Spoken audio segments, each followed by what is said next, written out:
We know now that there's many planets that are like Earth, so the conditions for life are out there. We know the conditions for life as we know it were on Mars millions of years ago.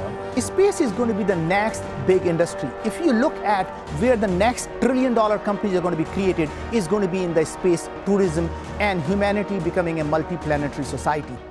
Robots and people really complement each other nicely now. Robots are the ones that are going to be building the habitats long before the crews launch. The process of life might be one that happens spontaneously and fairly fast. There have been millions and billions of years for other societies to do what we plan to do. They should have been here and done that, so it's a deep mystery as to where they are. And yet I thought it was one of the most important questions in our quest to understand the mystery of our existence.